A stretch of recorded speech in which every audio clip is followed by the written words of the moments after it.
ഈ ഒരു ഭാഗത്ത് ഈ കാണുന്ന മരങ്ങൾ മാത്രമേ ഉള്ളൂ. പ്രത്യേകിച്ച് വേറെ നല്ല വ്യൂസ് ഒന്നുമില്ല. അതുകൊണ്ട് നമ്മൾ നമ്മളതായ രീതിക്ക് അങ്ങോട്ട് എൻജോയ് ചെയ്യാന്ന് വിചാരിച്ചു. നിനക്ക് എല്ലാം അറിയാമായിരുന്നു. ഞാനൊരു പൊട്ടൻ.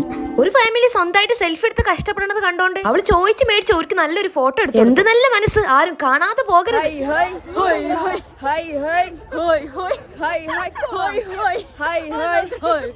പിന്നെ കുറച്ചൊരു രണ്ടാൾ അറിയട്ടെ വിചാരിച്ചിട്ട് ഇങ്ങനെയും കൂടി ചെയ്തു. ഇങ്ങനെയൊക്കെ ഫ്രണ്ട്സുകളെ കൂടെ ചെയ്യുമ്പോൾ വേറൊരു അവിടുത്തെ പരിപാടിയൊക്കെ കഴിഞ്ഞിട്ട് നമ്മൾ പോയ സ്ഥലം ഒരുപാട് ആൾക്കാർക്ക് അറിയുന്ന വേറൊരു നല്ലൊരു സ്ഥലമാണ്. ടിവിയിലും ഫോട്ടോസിലൊക്കെ മാത്രമേ ഞാൻ ഇത് കണ്ടിട്ടുള്ളൂ. ഇവിടെ പോയി കഴിഞ്ഞാൽ ഏറ്റവും കൂടുതൽ ലാഭം ആർക്കാണ് അവിടെയുള്ള കുരങ്ങന്മാർക്ക്. കാരണം ഇവിടെ പോകുമ്പോൾ ആരെങ്കിലും കയ്യിൽ എന്തെങ്കിലും കൊണ്ടുപോയിട്ടുണ്ടെങ്കിൽ അത് പിന്നെ കുരങ്ങന്മാർക്ക് സ്വന്തം. ഒരു ഏരിയയിൽ എത്തിയപ്പോൾ പിന്നെ ഫുള്ള് സുഭാഷ് എന്ന് വിളിക്കലേ.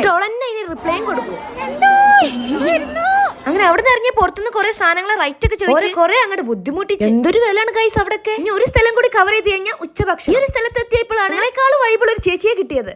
ഗുജറാത്തി കാതള കെട്ടിയ മലയാളി പെണ്ണാണു നീ, പഞ്ചാബി ലഞ്ചി കൊഞ്ചും മണവാട്ടി പെണ്ണാണു. അങ്ങനെ കുറച്ചേരം ഓരേ സന്തോഷിപ്പിച്ച് നമ്മൾ അങ്ങോട്ട് വൈബാക്കി. ഉച്ചഭക്ഷണം കഴിച്ച് വീണ്ടും നമ്മൾ ഇറങ്ങി. ഈ ഒരു ഏരിയയിലൊക്കെ സൈക്ലിംഗ് ചെയ്യണവർക്ക് ചെയ്യാം, പിന്നെ പർച്ചേസ് ചെയ്യണവർക്ക് പർച്ചേസും ചെയ്യാം. അങ്ങനെ ഞാനും ആയിഷ പോയി പർച്ചേസിന് ഇറങ്ങി. ഒരഞ്ഞ റൈറ്റ് എന്ന് പറയുമ്പോൾ അടിപൊളി റൈറ്റ് കുറച്ച് കിട്ടാൻ വേണ്ടിട്ട് ഓരോ ആയുസിന് വേണ്ടി നമ്മൾ പ്രാർത്ഥിക്കുന്നു. എവിടെ എന്നിട്ടും കിട്ടിയില്ല. പിന്നെ നീണ്ട 5 മണിക്കൂറിന് ശേഷം ഫുഡും കഴിച്ച് രാത്രി കുറച്ച് ഷട്ടിലും കളിച്ച് നേരെ പോയി. Next vlog Tata.